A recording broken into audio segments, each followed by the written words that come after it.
Eu cumprimento a todos com a paz do Senhor Jesus, amém? Amém. Os irmãos que têm a sua Bíblia, vamos abri-la no Evangelho de João, capítulo 2.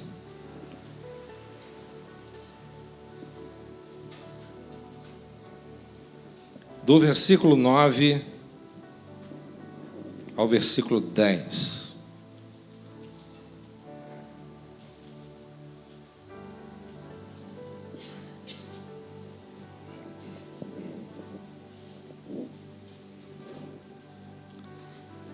Evangelho de João, capítulo 2, versículo 9. Quem encontrou, diga amém. Amém. Quando o mestre Sala provou a água transformada em vinho, não sabendo de onde viera, embora o soubessem os serviçais que tiraram a água, chamou o noivo. Ele disse: todo homem serve primeiro o vinho ou bom vinho, e depois que os convidados já beberam bastante, o vinho inferior é servido.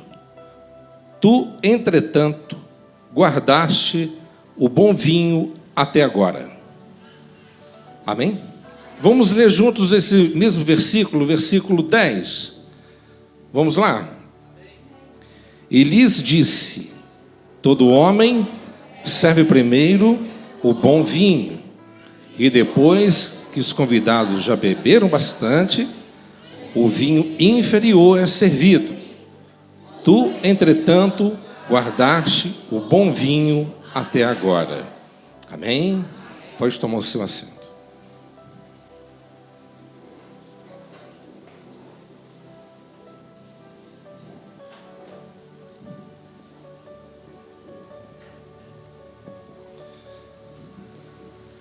Tenho muito a dizer aos irmãos aqui nesta noite, vou tentar ser o mais breve possível.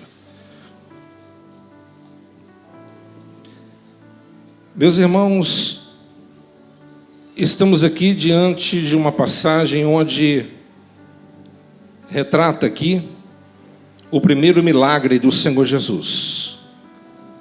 Ou seja, foi um dia de festa. Eu quero falar sobre duas casas em festa. Primeiro, uma festa realizada, um banquete realizado na casa de Satanás. E o outro banquete realizado no céu, onde o Senhor Jesus está. O mestre Sala disse mais do que pretendia dizer, ou seja, existe mais verdades aqui nas suas palavras do que ele mesmo poderia ter imaginado. No mundo é assim. Primeiro serve o bom vinho. No mundo é assim. E depois que os convidados beberam bastante, vem o vinho inferior. Então, meus amados irmãos, essa regra é uma regra estabelecida para o mundo e pelo mundo. Primeiro, o vinho bom. Quando todos estiverem bêbados, que venha o vinho ruim. Primeiro, a amizade, palavras brandas e mais derretidas do que manteiga, e depois vem a espada desembainhada. Aitofel apresenta primeiro a Davi a nobre iguaria do amor, da amizade, da parceria, da bondade e da fidelidade. Depois, que havia de pior, ele apresenta ao seu senhor como um conselheiro rebelde do rei. Podemos dar um exemplo também de Judas, o Iscariotes. Ele apresenta antes o vinho do discurso certo e da bondade. E o Salvador, ele participa disso. Enquanto Judas caminha para a casa de Deus, na companhia do Senhor, recebendo do discípulo a doce ou doce acolhimento,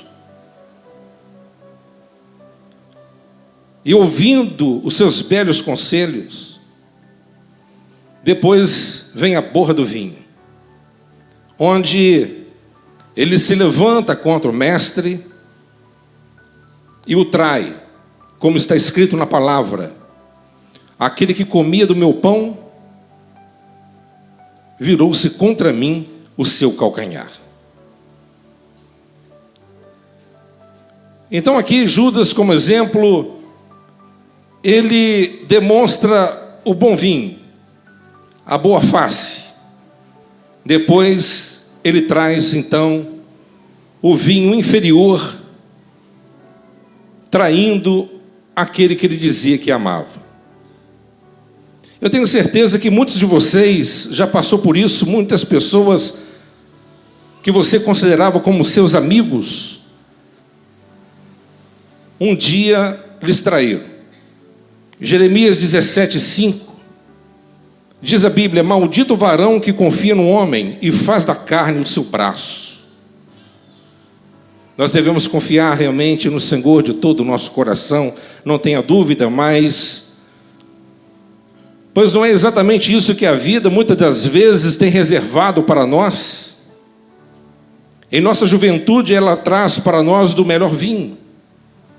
Temos os olhos brilhantes e os ouvidos muitas das vezes afinados para ouvir a melhor música. O sangue flui nas veias e o pulso bate forte de alegria e muito entusiasmo. Mas espere um pouco, meus irmãos. Afinal de tudo, virá o vinho inferior. Eclesiastes 12:3-5, isso fala muito claro sobre a brevidade da vida e como a vida é uma verdadeira ilusão. Primeiro, transbordar do cálice da juventude. Depois, as águas estagnadas da idade avançada. A não ser que Deus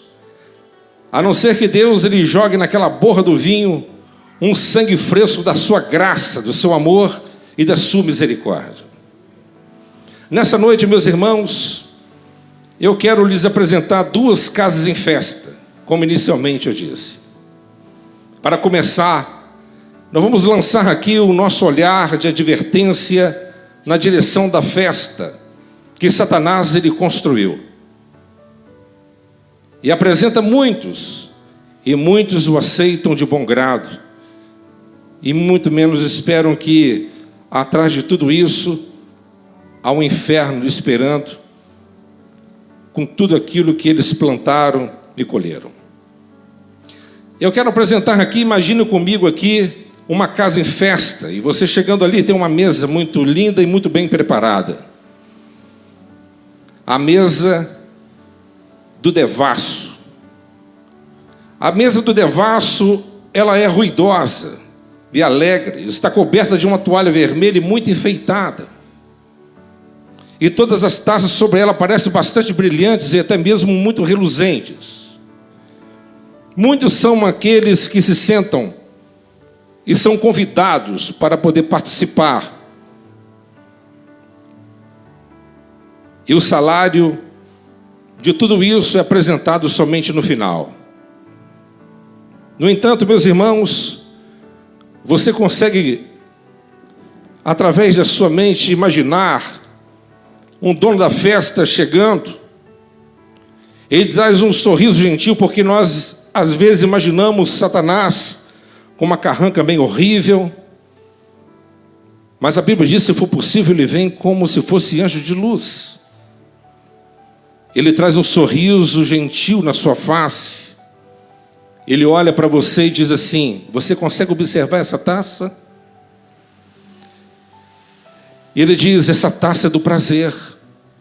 Beba um pouco dela, não vai te fazer mal. E a primeira taça é oferecida na casa do banquete de Satanás. Existe uma flor à beira daquele abismo. E a pessoa quer pegar. Ele quer estender a mão e pegar aquela flor. Mas a sua intenção não é pular no penhasco e se autodestruir. Muitas das pessoas pensam que apenas um trago, apenas um gole, apenas uma experiência, eu vou parar. Não tem muitos dias atrás que eu ouvi um caso de um pai que, vendo o seu filho num estado completamente degradante, viciado em drogas, em crack, o seu pai querendo demonstrar para ele uma força além que às vezes ele imaginava ter, tentando demonstrar para ele um altruísmo interno, querendo dizer que, se ele quisesse, ele poderia simplesmente parar com aquilo. Aquele pai, naquele ato de coragem, ele pegou aquela droga e deu um trago e disse: eu vou te provar que eu consigo usar isso aqui e nunca mais eu vou usar novamente. Isso eu estou fazendo para provar para você, meu filho, que você pode e tem capacidade de parar por conta própria. E há quem diga que esse homem acabou se tornando viciado como seu próprio filho. Meus amados irmãos, o jovem acha, na verdade, que é fácil deixar de lado a taça e depois de haver provado o seu sabor. Ah, como se sente feliz é a pessoa que mergulha na taça do prazer. Quem diria agora o louvor apresentando quando a pessoa está completamente entorpecida, embriagada por essas substâncias que muitas das vezes toma sua mente e leva a sua consciência a um nível de obscuridade tão grande. E de repente essas pessoas começam a adorar a Baco, ou até mesmo a Vênus, ou qualquer outra forma que Beelzebu assuma escolher. E de repente, quanto menos espera, ele se encontra tão longe que não consegue vislumbrar e nem visualizar o ponto inicial que ele tinha dado partida. Meus amados irmãos, mas isso não é só. Isso é apenas o ponto de partida. Nós precisamos de entender que depois disso vem algo pior. O seu vinho é como os dos campos de Sodoma e Gomorra. As suas uvas são uvas de fel, cachos amargos. E como diziam os antigos puritanos, é peçonha de víboras e veneno de dragões. Mas o banquete da casa de Satã não termina por aí. Há muitas propostas e muitos licores, há muitas taças a serem apresentadas, e muitos são aqueles que enveredam por este caminho. Segundo lugar, é a taça da saciedade. O homem já teve prazer suficiente, tal como um cão que vomita, mas qual um cão voltará outra vez ao seu próprio vômito? O dono da festa ordena que mais um barril de bebida seja aberto. Ele diz o seguinte: beba mais um pouco, embora que essa coisa seja tão quente como a lava de um vulcão nos seus intestinos, beba. Você precisa de beber. Meus amados irmãos, a casa de Satanás, ela tem uma antessala repleta de tudo aquilo que é agradável aos olhos e fascinante o gosto dos seus sentidos. Por isso que a Bíblia diz que nós devemos ter visão espiritual e sermos guiados pelo poder do alto, para que nós não venhamos sermos enveredados pelos seus prazeres momentâneos e transitórios, aos quais Ele apresenta os filhos de Deus. A Bíblia diz que largo e espaçoso é o caminho que leva à perdição, e são muitos aqueles que entram por eles. Há também uma sala dos fundos, e ali uma câmara que Satanás enterra os seus próprios seguidores, a qual ele mesmo ajudou a destruir. A lei da casa do inferno é essa, meus irmãos. Primeiro é o vinho bom, e depois vem o inferior. Mas depois disso tem o diabo. Ele é astuto, ardiloso, ele é criativo. Ele usa vários métodos, várias metodologias para agradar os seus clientes. Há uma taça chamada a taça da justiça própria. E o fariseu é aquele que se assenta ali. É uma sala exclusiva, separada, seleta, para convidados mais especiais. E talvez um dos convidados pergunta: que vinho é esse? Parece ser um vinho da Sagrada Eucaristia, mas é chamado o vinho da autossatisfação. E ao redor da borda da taça você pode ver as bolhas do orgulho. Lembra da oração do fariseu? Ó Deus, eu não sou como os demais pecadores, não sou ladrão, não sou adúltero, eu não sou como esse fariseu miserável, batendo no peito, olhando para o céu. Há muitas pessoas que estão dentro da igreja assim, acham boas demais, acham santos demais, acham porque estão dentro de um campo doutrinário de boa qualidade, acham superiores a outros, a ponto de muitos dizerem: ah não, aqueles lá não eram meus irmãos, são os meus primos. Ah não, são meus parentes espirituais, não pertencem ao meu clã espiritual. Nós devemos entender e compreender que você não é salvo porque pratica boas obras, mas você é salvo para praticar as boas obras. Você não é salvo porque você tem um padrão. Eu, quando ímpio, cego, eu achava que pelos padrões de moralidade e civilidade era suficiente a ponto de herdar alguma coisa no reino celestial. Mas somente os cegos pensam assim. Porque você pode ser muito bom aos seus próprios olhos, mas a balança de Deus é precisa. E há pecados tão elevados que nós não temos condições de concebê-los, a não ser que a luz do Espírito Santo esteja estampada em nossos olhos espirituais, que nós possamos realmente contemplar. Mas o diabo, ele apresenta também a taça da saciedade.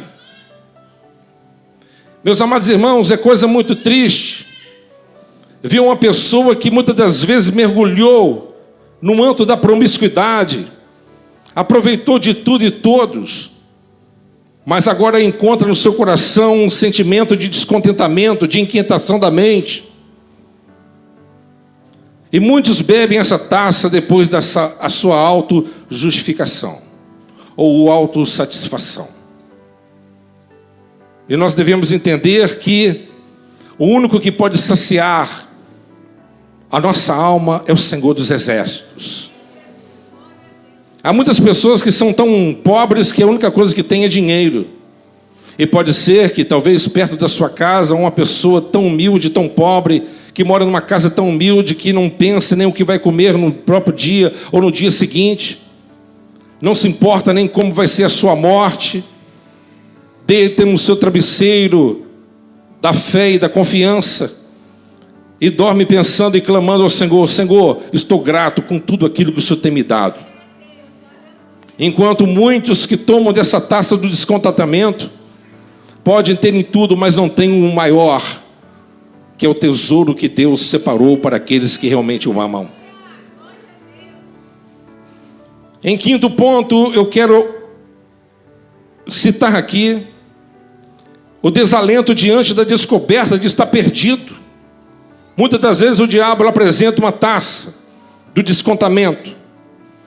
Eu ouvi uma vez, lendo um livro do século 17, a respeito de um exército que tinha sido derrotado numa batalha que travou e bateu em retirada. E de repente aquele exército que tinha perdido aquele combate, eles olharam ao longe e viram um rio e imaginaram: tem uma ponte. Eles correram e foram, e de repente um grito lá na frente: a ponte caiu, a ponte caiu, a ponte caiu. Mas tanto foi o pânico, a euforia e o desejo desenfreado de chegar e se salvar, o número daqueles que caíram no rio se afogaram e os corpos começaram a boiar. Meus amados irmãos, tal é o desígnio daquele que confia na sua justiça própria. Você talvez pensasse haver uma ponte do ritual da igreja, E que o batismo e a confirmação, ou até mesmo a ceia do Senhor, deveriam construir os sólidos arcos dessa ponte formada por boas obras, no cumprimento de suas obrigações. Mas você acabou descobrindo que você está perdido. Mas ainda nesta noite há tempo de nós voltarmos o nosso coração para Deus, e que Deus possa abrir os nossos olhos, e nós possamos entender e compreender como a brevidade da vida é tão rápida, e a única coisa que nós podemos levar deste mundo é um coração salvo, crendo no Senhor de todo o nosso coração, porque o Senhor está à porta para poder buscar a sua igreja. Acabou, pastor. Eu estou ansioso para entrar no banquete de Deus. Não, ainda não acabou. O banquete do demônio é farto. O seu cardápio é extenso. Ele satisfaz todos os desejos daqueles que o seguem. Ainda há uma terceira mesa repleta de convidados mais honrosos. É a mesa do mundanismo. E o diabo diz para alguns: arrume dinheiro, honestamente, se puder, ou se não, como você puder, de qualquer maneira, diz o diabo. Hoje há uma busca desenfreada pelo dinheiro, pelo poder. E não importa quais são os meios que você utiliza, o que importa é que você tenha. O que importa é que você consiga alcançar o seu propósito. Meus amados irmãos, o que adianta nós estarmos dentro da casa de Deus, você defraudando o seu próximo lá fora, vendendo, comprando, agindo, roubando a sua própria empresa, caluniando o seu próprio patrão, vendendo certo produto, mas mentindo da verdade e realidade para aquele que está comprando, está usando meios escusos, ilícitos, para poder se dar bem na situação. Deus condena tais práticas. Há muitos cristãos mundanos dentro da igreja do Senhor, que não tem compromisso com os céus, não tem compromisso com a igreja, não tem compromisso com Cristo, e não acreditam na verdade, em Cristo, mas olha na igreja uma possibilidade de negócio. E Satanás, ele consegue identificar todos eles, e Deus também. Mas depois dessa taça, o inimigo apresenta outra, é a taça da avareza. Que Deus possa nos resguardar dessas gotas causticantes, meus irmãos. Como dizia Richard Baxter, o puritano, a cobiça gera miséria. Tudo isso serve de incubadora para as ninhadas de víboras e dos pensamentos de cobiça. Que nós venhamos estarmos contentes com aquilo que Deus tem nos dado. Eu sei que mensagem como essa dá vontade de ter ficado em casa. Mas para aqueles que são salvos, é o poder de Deus. Pastor, precisa de cutucar e bater tanto assim? Depende do ponto de vista. Os antigos puritanos diziam o seguinte: se uma mensagem pregada não mexer, não incomodar o pecador, essa mensagem não vem diretamente de Deus, mas engendrada pela mente do homem. Você pode acompanhar Deus falando através dos profetas. Deus sempre advertia, cutucava, mexia e trazia à baila os pecados escusos, mas depois oferecia o perdão, a misericórdia, a reconstrução e as oportunidades. Meus amados irmãos, o homem cobiçoso anseia pelo prazer. Ele fica triste na presença da alegria. Já deve ter uns 6, 7 meses atrás, eu conversei com uma pessoa, e essa pessoa não é daqui, de Juiz de Fora. Eu falei: e o seu irmão? E aquela pessoa disse assim: ele não é também da nossa igreja, do nosso ministério. Ele disse: ele crê em Deus, mas ele não vai na igreja, não toma santa ceia, já tem muitos anos. Eu disse: por quê? Porque ele tem um sítio, ele tem um pedaço de terra, mas tem medo de sair de lá e alguém entrar e roubar suas coisas.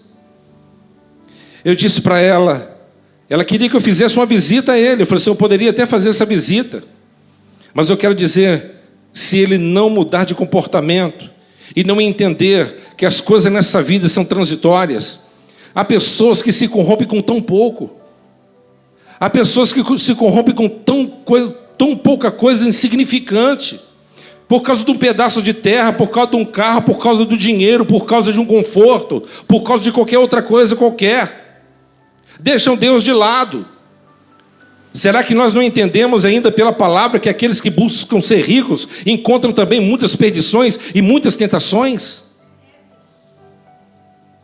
Nada nesse mundo pode atrapalhar a nossa trajetória, o nosso tramitar para a terra celestial. O homem cobiçoso, ele anseia pelo prazer, mas ele fica triste na presença da alegria. E a alegria do mundo é a sua tristeza, porque toda a felicidade dos outros não é a sua. Meus amados irmãos, para um homem cobiçoso, a vida é um pesadelo.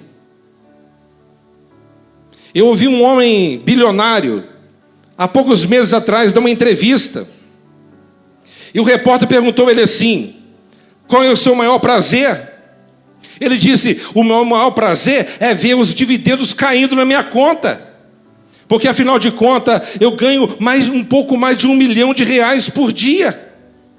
Isso que me traz felicidade. Essa é a satisfação da minha alma. Ele não tem um carro. Ele anda de metrô, até mesmo de ônibus.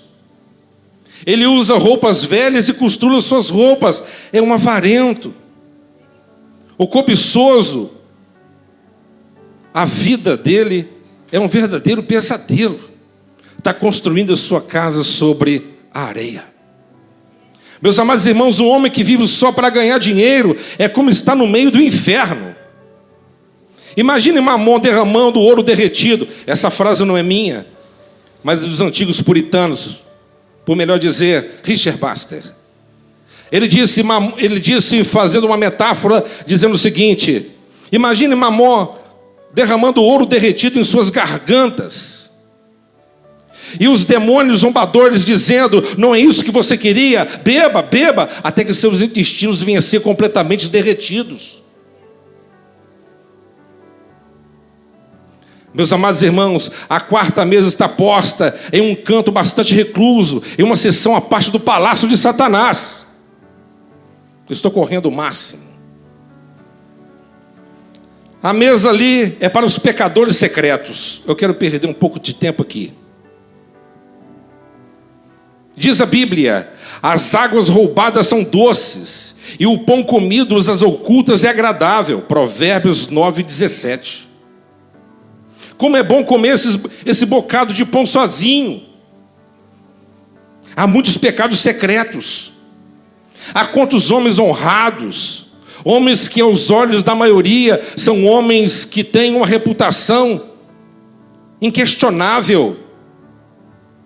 Como diz lá no livro, não vou citar para você não procurar, porque não é bom. Lute pela sua integridade, lute pela sua moral, dê a sua própria vida pelo seu nome.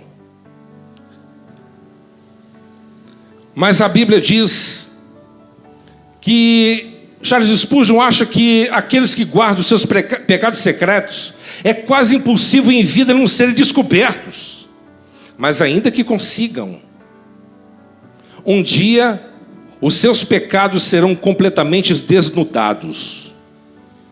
Imagine o Todo-Poderoso. O Todo-Poderoso dizendo ao carcereiro abominável, o capataz do calabouço do inferno, dizendo: traga o próximo prisioneiro. E lá vem ele. E ele chega diante de Deus, diante de todas as testemunhas do céu, na terra e no inferno. Os ímpios olham e começam a debochar: o quê? Você? Os santos não acreditam, mas você nos enganou esse tempo todo. E alguém diz na sala: calma, ainda não começou a sessão. E de repente começa a ser desnudado todos os seus pecados secretos e ocultos. E o universo inteiro começa agora a ridicularizá-lo, debochá-lo e amaldiçoá-lo. Você é um hipócrita, você é um fingido, você demonstrou ser uma coisa diante dos olhos dos homens, mas você é podre diante de todos. Meus amados irmãos, essa é a taça da descoberta. Que cálice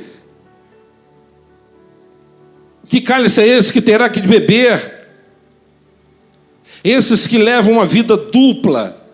Há pessoas que você olha para ele, parece um jardim todo gramado, com a pedra vermelha pintada lá no centro do jardim, um jardim lindo e bonito.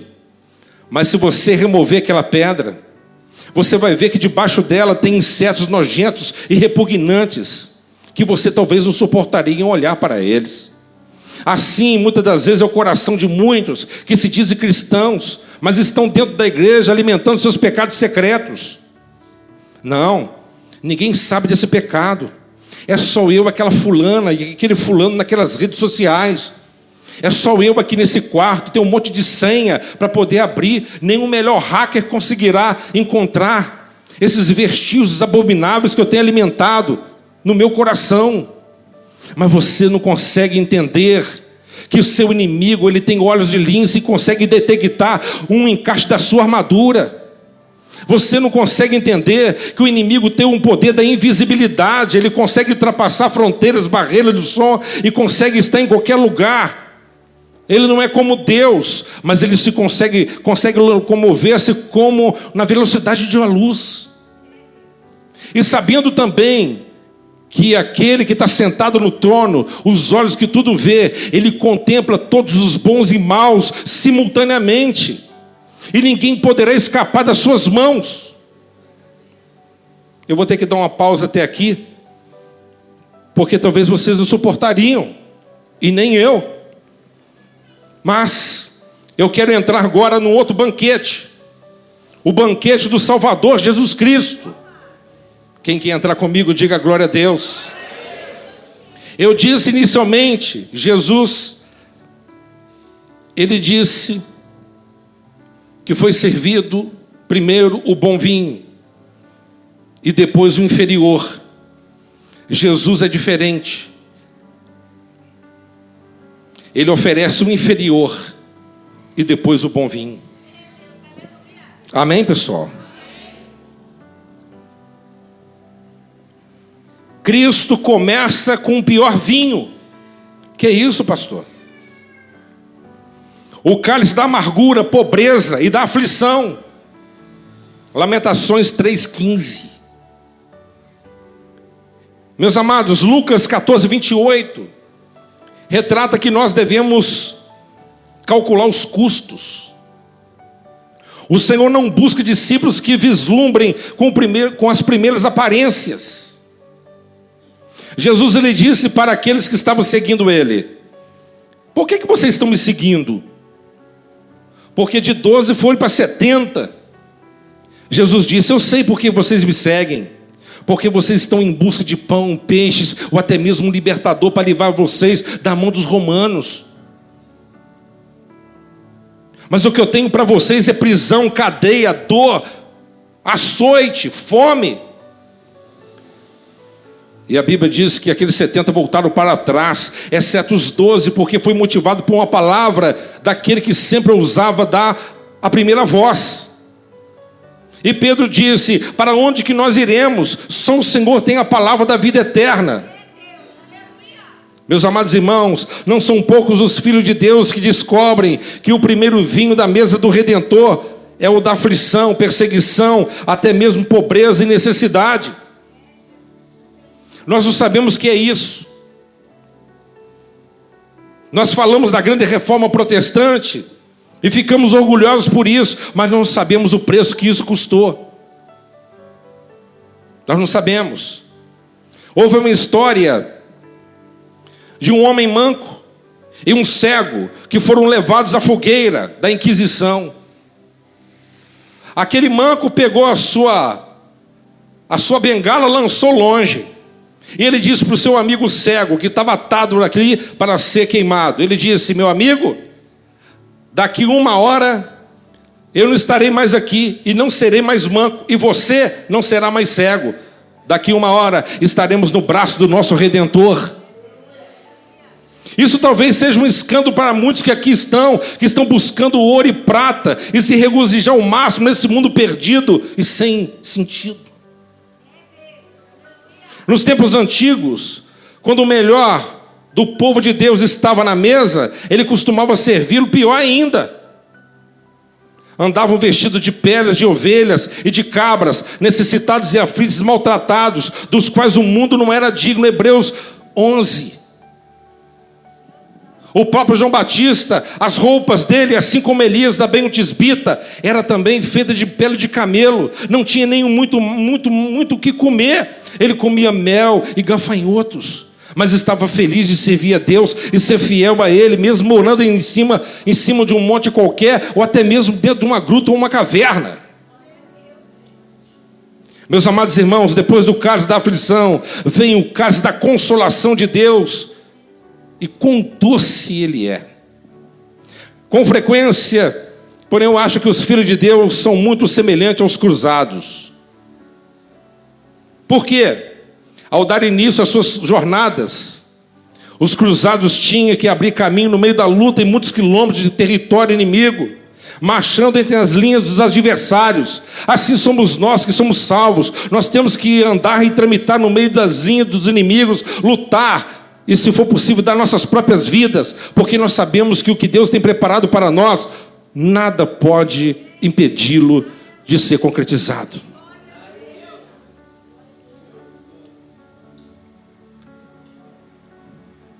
E é uma taça que Jesus ele serve no seu palácio, ou na sua casa, que podemos assim dizer, a igreja do Senhor. É a taça da convicção do pecado. O apóstolo Paulo bebeu um pouco dela. Certa vez, foi tão forte a dose que ele tomou, que ele ficou cego durante 3 dias. John Bunyan, o puritano, ele descreve o lugar que cerca o vale da morte. E sabe como ele descreve? É uma terra que emana leite e mel, terra onde os anjos frequentemente vêm visitar os seus santos, trazendo fardos de mirra da terra das especiarias. Irmãos, estamos aqui caminhando para o céu. Estamos aqui, mas os anjos de Deus estão aqui também para trazer cachos de uvas, fartos, alimentos sólidos para nossa alma, para robustecer assim a nossa vida espiritual e termos saúde, nutrientes suficientes para continuarmos caminhando nesses desertos esbraseantes. Mas Deus, Ele é conosco. O que está reservado do lado de cá dessa vida para o crente fiel, muitas das vezes é luta, perseguição, mas o que Deus tem preparado para nós é o que o olho não viu, o que o ouvido não ouviu, não penetrou no coração do homem. Por fim, meus irmãos, existe também uma mesa da comunhão. É aquela junto à qual os filhos de Deus devem se sentar, como você está aqui hoje, para fazer parte da comunhão com Deus. Que coisa boa ver o rosto de vocês aqui nesta noite. Mas quantas pessoas já não pensam mais assim? Acha que o domingo já não é tão importante para Deus. São pessoas que não têm mais nenhum temor, nenhum tremor. Pessoas que não têm nenhum respeito para o Criador. Desde os primórdios da igreja, a igreja primitiva, assim como Paulo, os apóstolos, eles escolheram o domingo como o grande dia do Senhor. Os antigos puritanos e também os grandes reformadores, os pais da igreja, titularam o domingo como sábado. Assim como o sábado é sagrado para o judeu, o domingo é sagrado para nós. E quantos de nós damos ombros rebeldes e nós não fazemos nem conta de nós estarmos na casa de Deus? Tem muitos domingos pela frente. O ano tem muitos domingos. Eu perder só um, você está pensando de uma forma errada, errônea. Isso significa que você não está honrando Deus como você deveria honrar. Você não tem prazer de estar na congregação dos santos. E muitas das vezes estão vindo na casa de Deus com motivação errada, em busca de uma porta aberta e até mesmo de serem agraciados. E recebemos alguns arrepios.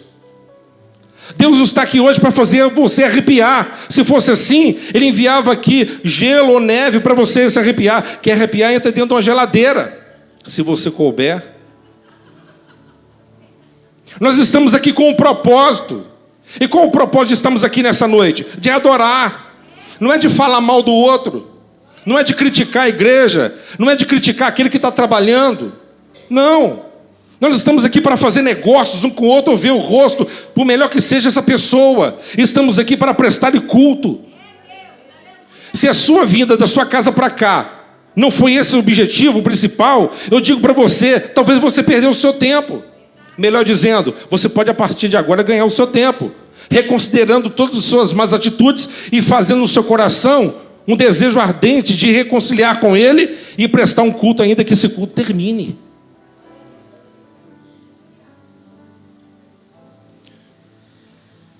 Precisamos de honrar mais a Deus. A mesa da comunhão. Tem pessoas que trocam a mesa da comunhão por um bocado de dinheiro. Que Judas é esse? Não, eu tenho um negócio para fazer. Não, eu tenho algo importante para realizar. Não, eu tenho um aniversário para poder frequentar. Não, eu tenho um compromisso. Você tem que se converter verdadeiramente e nascer de novo. Você precisa ter o seu coração no céu e o seu corpo na terra. Porque Jesus ele vai buscar aqueles que têm prazer de estar na sua presença. Quem me entende aqui nessa noite, diga glória a Deus.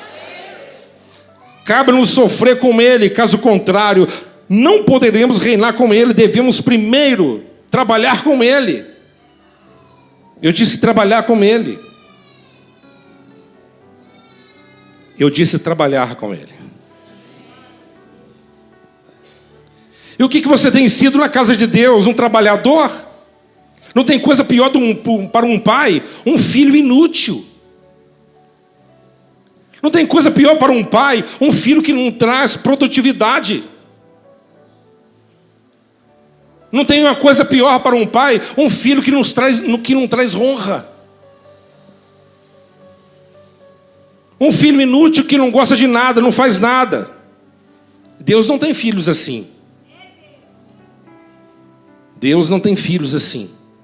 Todos os seus filhos são trabalhadores obedientes. Então trabalhe com Ele. Trabalhe com Ele, labute com Ele. Se esforce um pouco mais. Há muitas almas a serem resgatadas, há muitas almas para poder ouvir a palavra do Senhor. Estamos prestes para entrar em outra dispensação, enquanto a igreja do Senhor está bem confortável de estar na casa de Deus, com seus braços cruzados, alimentando o bom e do melhor. Mas enquanto há muitas almas se perdendo por aí, o número de suicidas tem aumentado de uma forma avassaladora. Os grandes psiquiatras do mundo estão dizendo que mais da metade da população mundial se encontra depressiva. Os grandes estudiosos do assunto dizem que mais de 80% da população se encontra completamente dependente de barbitúricos como remédio de ansiedade. Por quê? Porque não conhece ainda a fonte das águas vivas. Deus ele quer que você trabalhe com Ele. Deus ele quer que você entregue o seu coração a Ele. Eu estou terminando, falta um ponto. Fala assim, ufa. O cálice do seu esforço. Amém? A Bíblia diz que os apóstolos trabalhavam e quase não tinha tempo nem de poder se alimentar. Nós precisamos de nos esforçar. Ah, não tem trabalho, pastor, aqui na igreja. Eu estou querendo uma oportunidade. Eu estou querendo uma chance. Você está querendo uma chance para você subir no pedestal? Ou você quer fazer a obra de Deus? Pregar aqui dentro da igreja, eu posso dizer para você que não é tão difícil assim. Mas eu quero ver você entrar na casa do valente e arrancar as almas de lá. Há muitas almas a serem conquistadas. Há muitos lugares ainda que precisam serem pisados. Às vezes há pessoas que têm certos amigos, até mesmo íntimos, que não sabem nem que você é um cristão. Isso é uma aberração. Isso é terrível. Não, pastor. Sabe por quê? Porque assim, o grupo que eu frequento é um grupo seleto de pessoas intelectuais, sabe? É como se crente é só burro que frequenta uma igreja, é só gente sem entendimento e sem cultura que é cristão. A Bíblia diz que aquele que me envergonha de mim, dele também eu envergonharei naquele grande dia, diz o Senhor. Então precisamos de fazer a obra de Deus. Deus te chamou, Deus te escolheu, Deus te lavou, Deus te purificou, Deus te colocou de pé, Deus purificou você, a mim, com o sangue dele. Deus nos imunizou de todo o pecado, derramando sobre nós a sua graça maravilhosa e nos dando o poder do Espírito Santo para que nós possamos lutar de nível para nível com o diabo, nos dando os dons espirituais e as armas necessárias para que nós possamos suportar os ataques do inferno. Mas nós não podemos ficar de braços cruzados. É um desperdício. É um desperdício um comandante do exército pegar um fuzil e dar na mão de um paspalhão qualquer.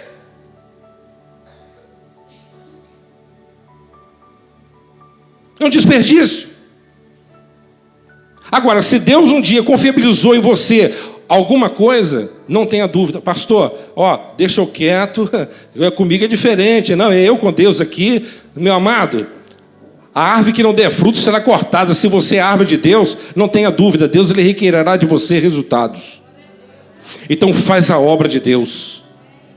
Irmãos, se não mais nos encontrarmos na terra dos mortos. O quê? Eu disse mortos? Me perdoe, mas é verdade. Essa frase não é minha, mas de Richard Baxter, o puritano. Ele dizia que essa terra é a terra dos mortos, e no dia que nós partirmos, iremos para a terra dos vivos. Então que nós possamos viver para beber o melhor de todos os vinhos. Você está aqui hoje para participar da ceia do Senhor e sumir como um fantasma qualquer e só voltar na próxima vez? Não. Nós temos que ter responsabilidade espiritual. Temos que cultuar o nosso Deus, o Todo-Poderoso, e sabedores do conhecimento que Deus nos proporcionou.